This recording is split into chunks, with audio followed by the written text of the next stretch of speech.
ఒప్పుకున్నారు కాబట్టేగా ఇలా నిశ్చితార్థానికి వచ్చాం. వాళ్ళు కలవడం పెళ్లి చేసుకోవడం మీకు ఇష్టం లేదా? ఈయన మొహం ఒప్పేసుకుంటే కలిసిపోతారని ఆనందంగా చెప్పబోయి అలా అన్నారు. ఓ అంతేనా? ఓకే. అంతే అంతే.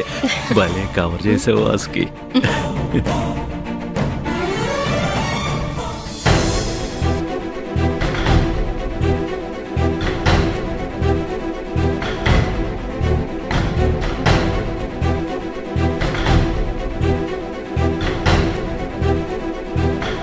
మీకు చెప్పినట్టుగానే అన్నింట్లోనూ ఆది పేరు యాడ్ చేశాం కదా అంకుల్.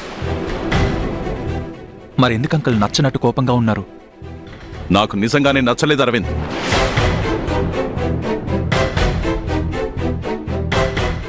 ఏంటంకుల్ ప్రాబ్లం? నీ వైఫ్.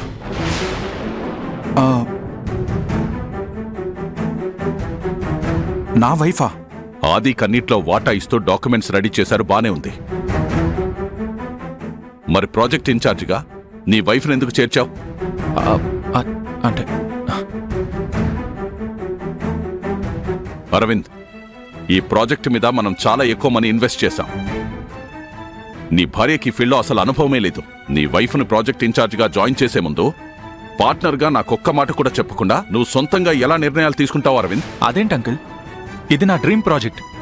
దీనికి నేను నిర్ణయాలు తీసుకునే ఫ్రీడమ్ నాకు ఇవ్వండి అని అడిగినప్పుడు సరే అరవింద్ అన్నారు కదా అంకుల్. ఇప్పుడేంటి ఇలా అడుగుతున్నారు? అరవింద్, నీకు గుర్తుందో లేదో, మనం ఈ విషయం మాట్లాడుకున్నప్పుడు అసలు నీ పెళ్లి ప్రస్తావనే రాలేదు. ఈ పవిత్ర ఎవరో కూడా నాకు తెలీదు. అప్పుడున్న పరిస్థితుల్లో నీకు ఫ్రీడమ్ ఇచ్చాను. ఇప్పుడు అవన్నీ మారాయి.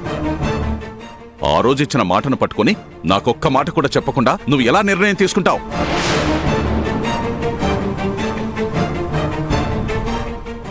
పవిత్ర నా వైఫ్ అని మాత్రమే కాదంకుల్, తనకి అన్ని అర్హతలు ఉన్నాయి కాబట్టే ప్రాజెక్ట్ ఇన్ఛార్జ్గా జాయిన్ చేశాను. నేను దీనికి ఒప్పుకోను అరవింద్, అస్సలు ఒప్పుకోను.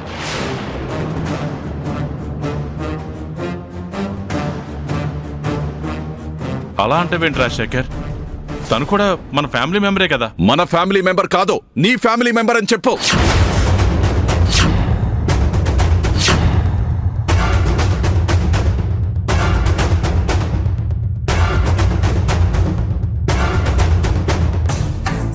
అమ్మా, డాడీ వాళ్ళు రూమ్లో ఇంతసేపు ఏం మాట్లాడుతున్నారు?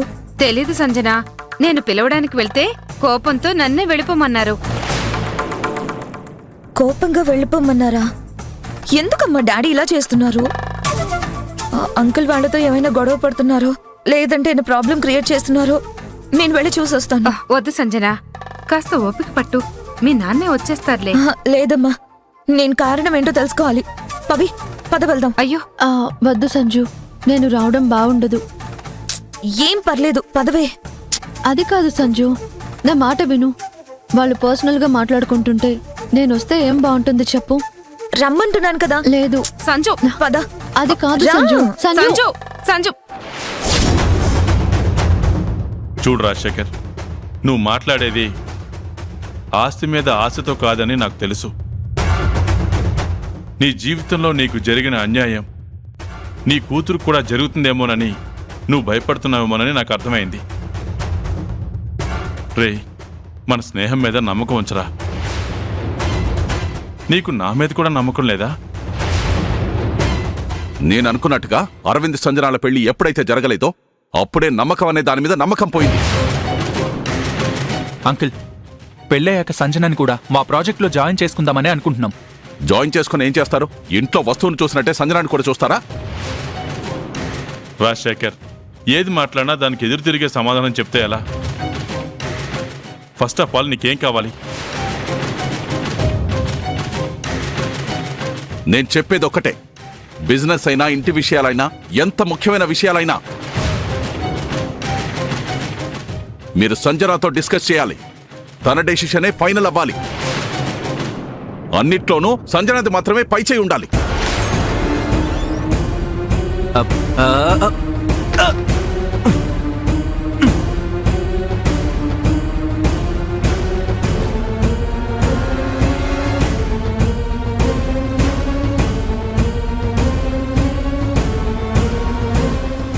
ఏం జరుగుతుంది డాడీ ఇక్కడ? మీరు కోపంగా మాట్లాడుకుంటున్నారని అమ్మ చెప్పింది. ఏంటి డాడీ ప్రాబ్లం? అదేం లేదమ్మా, మేం మామూలుగానే మాట్లాడుకుంటున్నాం. సంజన, ఇలా వచ్చే ముందు ఒకసారి ఆలోచించుకోవాలి. మేం పర్సనల్ గా మాట్లాడుకుందామని ఈ రూమ్లోకి వచ్చాం. నువ్వేంటి ఎవరిని పడితే వాడిని ఇక్కడికి తీసుకొస్తున్నావు?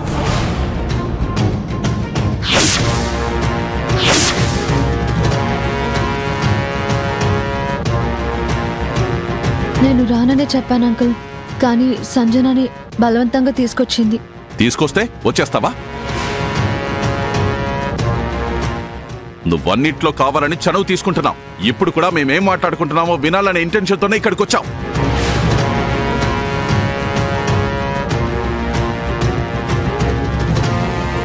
నేను తీసుకొస్తే పవి మీద ఎందుకు డాడీ సీరియస్ అవుతున్నారు?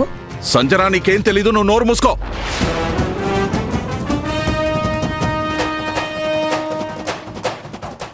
సారీ అంకుల్, నేనే రాకుండా ఉండాల్సింది. పవిత్ర,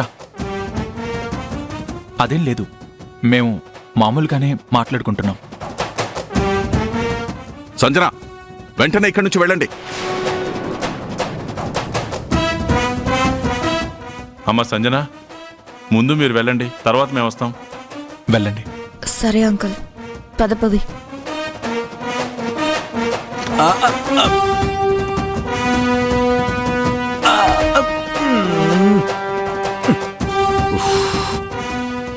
చక్రవర్తి, ఈ పెళ్లికి సంబంధించి మీరందరూ ఒక్కటయ్యారు. నేను మాత్రమే ఈ పెళ్లిని వ్యతిరేకిస్తున్నాను.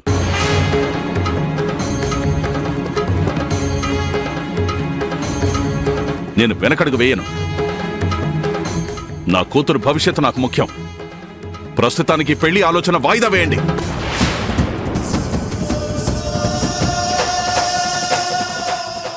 ఈ పెళ్లి విషయంలో నిర్ణయం తీసుకోవడానికి నాకు కొంత టైం కావాలి. అది కాదు చక్రవర్తి. నాన్న, అంకుల్ని ఆలోచించుకోనివ్వండి.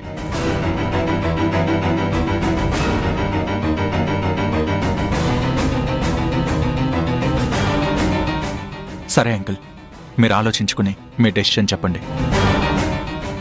పదండి నాన్న.